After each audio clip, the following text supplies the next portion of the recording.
Hello friends, मैं हूं सन्मय प्रकाश और आप देख रहे हैं यूट्यूब चैनल सरकारी जॉब न्यूज़। इस करंट अफेयर्स वीडियो में आपका स्वागत है।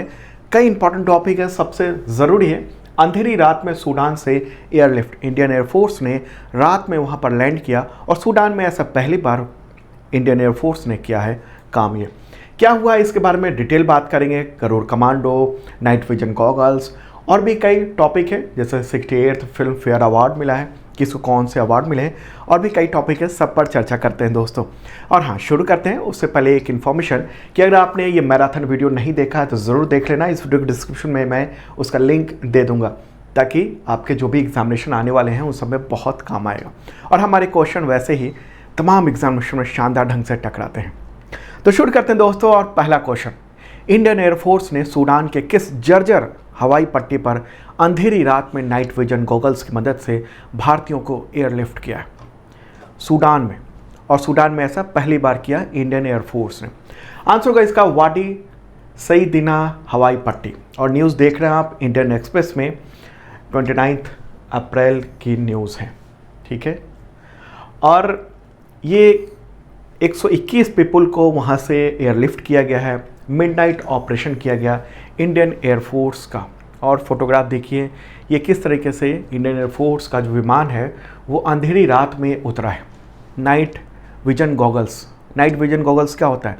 मतलब अंधेरी रात में जब पूरा सन्नाटा है, मतलब पूरा अंधेरा है, उस समय गॉगल्स लगाया। तो पायलट ने गॉगल्स लगाए थे और तब उसने नीचे हवाई पट्टी पर, जो कि जर्जर हवाई पट्टी है, उस पर लैंड किया और फिर उसके बाद अपने जो लोग थे उनको भरकर वहाँ से उड़ान भरी। तो एक बार मैप के थ्रू आपको बताते हैं कैसे ये हुआ है, ठीक है। तो अर्थ में ये रहा प्यारा भारत हमारा। और अब चलते हैं अफ्रीका की ओर। अफ्रीका में ये सूडान है और सूडान की राजधानी क्या है? खार्तूम है। सूडान जो है गृह युद्ध की आग में धधक रहा है और वहाँ की राजधानी का ये खार्तूम एयरबेस है, एयरपोर्ट है, और वो कब्जे में है किसके? वहाँ के अर्ध सैनिक बल के, और यहाँ पर कोई नहीं जा सकता। तो ऐसे में हुआ ये है कि इंडियन एयरफोर्स ने कहाँ से, उसके करीब 40 किलोमीटर दूर पे ये एक हवाई पट्टी है, यहीं पर रात को लैंड किया है। ना लाइट थी और ना कुछ बेसिक जो सुविधा होती है किसी भी विमान को लैंड करने के लिए, वो सब नहीं था। तो गरुड़ कमांडो की सुरक्षा में ये विमान उतरा इंडियन एयरफोर्स का। कौन सा जहाज है? C-130J सुपर हरकुलस विमान। और सूडान के जर्जर जो हवाई पट्टी है इस जगह पर, इसके आगे यहाँ पर ये उतरा और यहाँ से फिर जेद्दा, जेद्दा कहाँ है? तो सऊदी अरब है, वहाँ पर ले जाया गया और वहाँ से फिर इंडियंस को इंडिया लाया गया सुरक्षित। देखिए, वाडी सईदीना हवाई पट्टी जो है सूडान की राजधानी से करीब 20 से 40 किलोमीटर की दूरी पर है। और इस एयरपोर्ट के बारे में बताऊं आपको, देखिए सूडान में सत्ता पर कब्जे के लिए सेना और अर्धसैनिक बल लड़ रहे हैं। सिविल वॉर चल रहा है और शुरुआत हुई थी 13 से 15 अप्रैल के बीच में। तो सबसे पहले अमेरिका ने क्या किया था? इस एयर स्ट्रिप को अपने कब्जे में ले लिया था, कंट्रोल में ले लिया था। और उसने इसी एयर स्ट्रिप के जरिए अपने जो दूतावास है, एम्बेसी है, उसके तमाम कर्मचारियों और तमाम अमेरिकी लोगों को निकाल के वहाँ से ले गया। उसके बाद इस एयर स्ट्रिप पर जर्मनी ने कब्जा कर लिया, कंट्रोल किया। और जर्मनी उसका फिर फ्रांस ने अपने नागरिकों को वहाँ से और एम्बेसी को खाली करके और वो लोग यहाँ से निकल चले इसी एयर स्ट्रिप के जरिए। और इस पूरे मामले में ब्रिटेन पीछे रह गया था। तो वहाँ की सरकार पर काफ़ी आलोचना हुई, न्यूज़ भी अब देख रहे हैं कि काफ़ी आलोचना हुई। और उसके बाद फिर तुर्की का भी विमान आया, तुर्की के विमान पर शॉट फायरिंग भी की गई। और ब्रिटेन के कब्जे में इस वक्त ये एयर स्ट्रिप है और ब्रिटेन वहाँ के सेना और अर्धसैनिक बलों के कांटेक्ट में है और तभी ये स्ट्रिप को वो संचालित कर रहा है। और उसके बाद क्या हुआ है? इस स्ट्रिप के जरिए मतलब इंडिया ने पहले ब्रिटेन से बातचीत की और उसके बाद कहा कि हम इसका यूज़ करना चाहते हैं। तो हुआ कि रात में आप यूज़ कर सकते हो क्योंकि दिन में ऐसा है कि गोलीबारी भी होती है। तो फिर रात को इस पर इंडियन एयरफोर्स का जो विमान है वो उतरा और उसके बाद वहाँ से लोगों को लेकर वो इंडिया पहुँचा है, ठीक है। और 2.5 घंटे का टाइम लगा लैंडिंग और टेक ऑफ में, ओके। और इस दौरान 8 गरुड़ कमांडो जो हैं वो एयरक्राफ्ट के चारों ओर सुरक्षा घेरा बनाकर वहाँ पर खड़े थे और उन्होंने पूरी सुरक्षा व्यवस्था रखी है। बेहद ख़राब हालात थे। तो वहाँ से जेद्दा और जेद्दा से दिल्ली जो भारतीय थे वो पहुँचे। ठीक है, ना तो यहाँ नेविगेशन का सिस्टम था, न फ्यूल का प्रबंधन था, न लाइट थी जिसकी मदद से ये लैंडिंग हो सके। तो मैंने इससे पहले के करंट अफेयर्स में बताया था आपको कि ये रेड सी पर जो पोर्ट सूडान है वहाँ से 2 जहाज़ इंडियन नेवी के वो यहाँ से जेद्दा तक ले जा रहे हैं, जो लोग यहाँ पर इकट्ठे हो रहे हैं उनको। लेकिन हुआ ये है कि ये जो खार्तूम है ना, इसके आसपास भयानक लड़ाई चल रही है, तो उसकी वजह से लोग यहाँ से बाहर निकल नहीं पा रहे हैं, इधर आ नहीं पा रहे हैं। तो कुछ और जगहों पे लड़ाई चल रही थी। इसी वजह से इंडियन एयरफोर्स ने यह तय किया कि हम उस हवाई पट्टी का यूज़ करेंगे। कौन सी हवाई पट्टी? उस हवाई पट्टी का नाम क्या है, ये भी सवाल हो सकता है, क्योंकि ये ऐतिहासिक चीज़ है। तो उस हवाई पट्टी का नाम है वाडी सईदीना हवाई पट्टी। ठीक है, एयरपोर्ट है वो, उसी की हवाई पट्टी है, वहीं पर ये काम किया गया है। ठीक है, एक महत्वपूर्ण बात आपने जाना। चलिए अब आगे बढ़ते हैं दोस्तों, अगला क्वेश्चन लेते हैं, महत्वपूर्ण है। ये फिल्म फेयर अवार्ड मिला है, उससे रिलेटेड कई क्वेश्चन।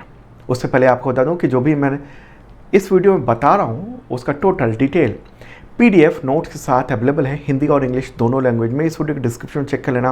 और एक 1 ईयर मेंबरशिप प्लान भी है, उसके जरिए आपको पिछले 1 साल और अगले 1 साल तक के करंट अफेयर्स के PDF मिलते हैं, वीकली, मंथली, क्वार्टरली, ईयरली, और साथ में मॉक टेस्ट सीरीज़ है तमाम एग्जामिनेशन के लिए। जो भी आप एग्जामिनेशन दे रहे हैं, टेस्ट सीरीज से आप ये जान सकते हैं कि कैसी तैयारी चल रही है आपकी। तो ये ले सकते हैं आप, बहुत मामूली सी रकम है। इस वीडियो डिस्क्रिप्शन में चेक कर लेना, वहाँ पर लिंक मिल जाएगा आपको और आपके बहुत काम आएगा। हज़ारों स्टूडेंट इसका लाभ उठा रहे हैं। अगला question, 68th film fair award 2023 में बेस्ट फिल्म का खिताब किसे मिला है? कौन सी फिल्म है? आंसर होगा गंगूबाई काठियावाड़ी। क्या नाम है? गंगूबाई काठियावाड़ी। ठीक है, उस फिल्म का ये पोस्टर देख रहे हैं आप। इस फिल्म ने यानी गंगूबाई काठियावाड़ी ने टोटल 6 अवार्ड्स जीते हैं फिल्म फेयर में। ओके, फिल्म के डायरेक्टर हैं संजय लीला भंसाली। मुख्य भूमिका में है actress Alia Bhatt.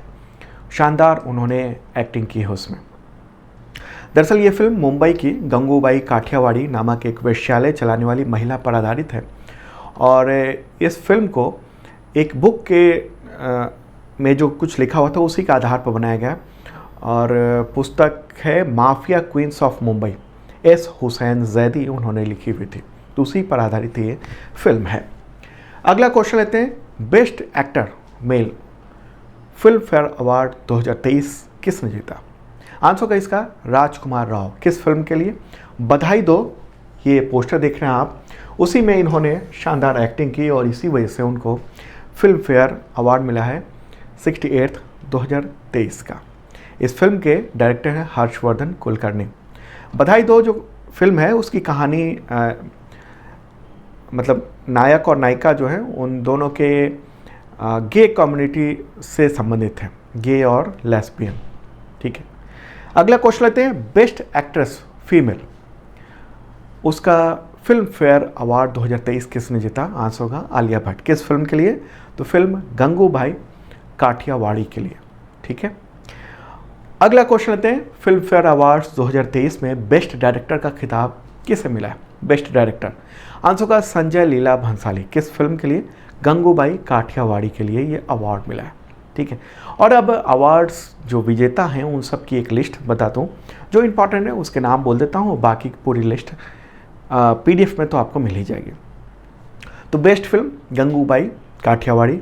Best film critics का अवार्ड मिला है बधाई दो को।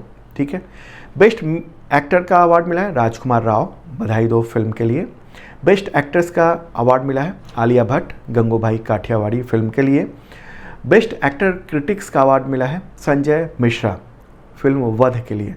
बेस्ट एक्ट्रेस क्रिटिक्स का अवार्ड मिला है भूमि पेडनेकर, बधाई दो और तब्बू को भूल भुलैया 2 के लिए। बेस्ट डायरेक्टर का अवार्ड मिला है संजय लीला भंसाली, गंगूबाई काठियावाड़ी फिल्म के लिए। बेस्ट एक्टर सपोर्टिंग रोल का अवार्ड मिला है अनिल कपूर को, जुग जुग जियो फिल्म आई थी उसी के लिए। बेस्ट एक्टर सपोर्टिंग रोल का फीमेल का अवार्ड मिला है शीबा चड्ढा को, बधाई दो फिल्म के लिए। बेस्ट म्यूजिक एल्बम का अवार्ड मिला है प्रीतम को, ब्रह्मास्त्र फिल्म के लिए। बेस्ट डेब्यू मेल का अवार्ड मिला है अंकुश गिडाम को, फिल्म झुंड के लिए। ठीक है, बाकी कुछ और अवार्ड्स हैं ये सब देख रहे हैं, जैसे best playback singer Arijit Singh Brahmastra के लिए मिला है। ठीक है, और बाकी कुछ ये सब लिस्ट है जो आप देख सकते हैं। ठीक है, महत्वपूर्ण जो था वो सब मैंने आपको बता दिया। चलिए दोस्तों, अब आगे बढ़ते हैं, अगला क्वेश्चन लेते हैं, इंपॉर्टेंट है, काफ़ी चर्चा है इसकी। महिला पहलवानों के धरना के बीच सुप्रीम कोर्ट के दखल पर रेसलिंग फेडरेशन ऑफ इंडिया के अध्यक्ष के खिलाफ यौन उत्पीड़न का मामला दर्ज हुआ, यानी FIR दर्ज हुआ। तो कौन है ये? आंसर होगा ब्रिजभूषण शरण सिंह। ये बीजेपी के सांसद हैं और इतनी इनकी हैसियत है कि हमारे महिला रेसलर्स जनवरी में पहले धरना प्रदर्शन किया कि ये जो व्यक्ति हैं, ये सांसद हैं, इनका आचरण बहुत ख़राब है, यौन उत्पीड़न का बहुत सारे आरोप लगे। नाबालिग जो खिलाड़ी हैं उन सब ने भी आरोप लगाए, बालिग खिलाड़ियों ने भी आरोप लगाए, लेकिन कोई कार्रवाई नहीं हो रही थी। केवल एक कमेटी बना दी गई थी कि इंक्वायरी कमेटी है, लेकिन 3 महीने हो गए तो कुछ नहीं हुआ था। उसके बाद फिर क्या हुआ? उसके बाद फिर महिला खिलाड़ियों ने प्रदर्शन किया, धरना दिया, और दिल्ली के जंतर मंतर में ये धरना चल रहा है। और ये देख रहे हैं आप, ये वहाँ पर एक पोस्टर लगा हुआ है, बैनर लगा हुआ है, और उसमें ब्रिजभूषण शरण सिंह के आपराधिक इतिहास के बारे में पूरी डिटेल है, ढेर सारे अपराध के मुकदमे के बारे में है कि इस व्यक्ति के खिलाफ कोई कार्रवाई नहीं हो रही। हालांकि ये जो लिस्ट है, ये हमें नहीं पता कि ये कितना कौन सा सही है, लेकिन ये लिस्ट वहाँ पर सिद्ध तौर पर इन सब ने लगाया हुआ है। तो ये प्रदर्शन चल रहा था, और फिर जब कोई कार्रवाई नहीं, सरकार ने कुछ नहीं किया, और एक अजीब सा बेतुका सा बयान आया, किसका? इंडियन ओलंपिक संघ की अध्यक्ष PT उषा का। उन्होंने कहा कि इन सब ये जो प्रदर्शन कर रहे हैं उससे देश की छवि खराब हो रही है, और उन्होंने कहा कि पहले वो हमसे बात करनी चाहिए थी। तो उसके बाद काफ़ी क्रिटिसिज्म हुआ उनके बयान का, और फिर ये सब जो रेसलर्स हैं, जब काफ़ी दबाव पड़ा, अच्छा मीडिया भी बहुत ज़्यादा उठा नहीं रही है। कौन से मीडिया? जो मेन स्ट्रीम मीडिया है, TV चैनल हैं, वो उस चीज़ को अलग ही वे में लेके जा रहे हैं। अखबार भी बहुत, इतना बड़ा मामला है उसके मुताबिक बहुत छोटी खबरें दे रहे थे। तो अब ये मामला दरअसल सोशल मीडिया पर बहुत तेज़ी से उठा, और ऑल्टरनेटिव मीडिया, यानी जो तमाम जो सोशल मीडिया पर जो न्यूज़ प्रेजेंट करते हैं, उन सब ने जब इसको फैलाना शुरू किया, चलाना शुरू किया, तो फिर उसके बाद फिर मामला सुप्रीम कोर्ट तक भी पहुंचा, और सुप्रीम कोर्ट ने दिल्ली पुलिस से पूछा कि क्या कर रहे हो आप इस मामले में। जब मामला सुप्रीम कोर्ट का आ गया, तब फिर दिल्ली पुलिस ने कहा कि हम इस पर FIR करेंगे। तो 28 अप्रैल की देर रात को दिल्ली के कनॉट प्लेस पुलिस स्टेशन में 2 FIR दर्ज किया गया है। दिल्ली पुलिस ने एक FIR तो नाबालिग रेसलर के यौन शोषण के मामले में दर्ज किया पोस्को एक्ट के तहत। दूसरा FIR जो है 6 अन्य महिला रेसलर्स के यौन शोषण के आरोप में दर्ज हुआ।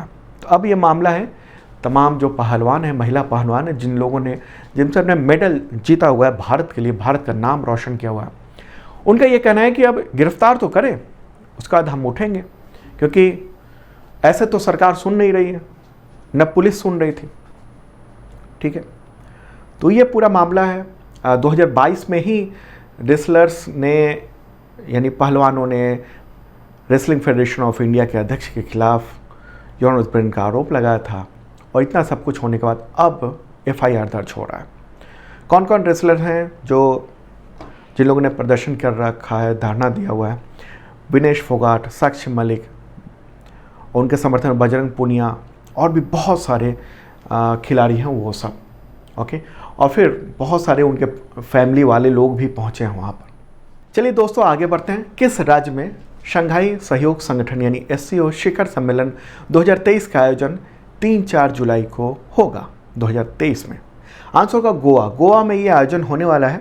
भारत जो है वो शंघाई कोऑपरेशन ऑर्गेनाइजेशन का अध्यक्ष है, और इसमें SCO के सभी मेंबर कंट्री, ऑब्जर्वर कंट्री, और जो डायलॉग पार्टनर जो कंट्री हैं वो सब, उनके राष्ट्राध्यक्ष इसमें हिस्सा ले सकते हैं। और ख़ास बात होगी कि यूक्रेन युद्ध जो रूस और यूक्रेन के बीच में जो चल रहा है, उसके बाद रूसी राष्ट्रपति व्लादिमीर पुतिन पहली बार भारत की यात्रा पर आने वाले हैं।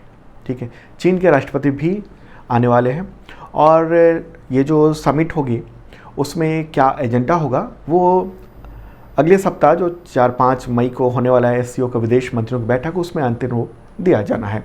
तो एससीओ उसका गठन हुआ था 2001 में।